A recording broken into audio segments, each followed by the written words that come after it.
Oh man. How's it going, Craig? Soulless Innovations. If people don't know who you are, what do you guys do? We build replacement cab mounts for the 65 to 72s. We started to do the 61 to 64s. We just picked up a chassis for those. We'll do the 73, 79 soon. And that's what you guys started doing way back when? Yeah. Well, we started with the cab mounts and our air ride suspensions. But yeah. We have 65 to 72 tuck bumper brackets. I got some of those. Yeah, I like those. Yeah. Thank you. We've got the 73 to 79s now. We have these with us today, actually.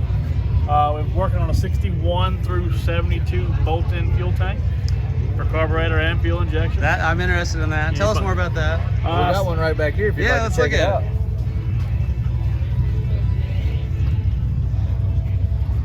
These fit the 61 to 72 short beds for sure. We're working on making them fit the long beds as well. It involves not having to remove your cross member, and it catches factory bolt holes, and then you just have to drill 2 holes, one on either side here, to complete the mounting. The filler neck will come out on the driver's side just over the frame rail.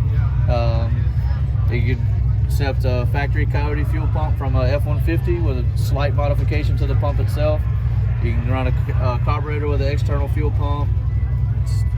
So basically, how would people use these carburetor to fuel injections? Just the return line's the difference, or? Well, so on a carburetor, you just have a mechanical pump up there. So we have a hat that goes in and has a threaded bung. Okay. You can thread in a nipple or an AN line or whatever that way, and it has a pickup tube. Yeah. I can show you the okay. This is our hat for the pickup tube. Interesting. Cool. So basically, you got to have a pretty good pump. You need a puller, not a pusher, I guess. Right. Okay.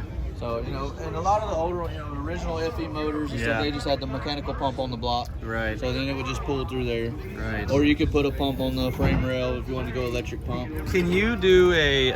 There you go. Oh, That's the kind of pump. dropped it, so it broke our way. Yeah, no, it's fine. Show it to everybody. The F150 pump is similar to this one. Yeah. And bolting to the top just like that. So can you run anything like that if you have a carburetor? Say you have a carburetor, but you want to run an electric pump. Yeah, you could. We have an option where we do a drop-in pump that's made by Aeromotive. Okay. And then you just run an external regulator to regulate the fuel down to whatever you need for your carburetor. Easy peasy, huh? Or your, EFI. Okay. That pump will run an EFI setup. That's cool. So when are these going to be available? Are they already? So they're available for pre-order now on our website at soulessinnovations.com. Soulessinnovations.com. Or they're going to go into production on June 1st. Okay. And once we catch up on the pre-orders, this will be an off-the-shelf stock item and be ready to go. That's awesome. Well, heck yeah. What else do you guys do? So we have right Anything now. future coming? Yeah, in the future. So right now, like I said, we just picked up the 61 to 64 chassis. We're working on replacement cab mounts for those. We're also going to offer the rear cab mounts for the unibody guys that want to do away with their torque boxes. Okay. So we're going to do those. And then we're going to be making modifications to allow our bolt-on front and rear air ride systems to go to the 61 to 64s. And then as well, we're fixing to start working on the 73 to 79 trucks to offer all these same products. Okay. Well, that's cool. Well, hey, give us, other than the website, is there an Instagram or Yeah, Facebook? you can find us at Soulless_innovations on Instagram or Soulless Innovations on Facebook. Like and give us a follow there, or Questions obviously our or website. anything like that, Send us a message if you got a question. Okay, cool. Happy to answer your questions. Well, thanks, guys. Thank you. See ya.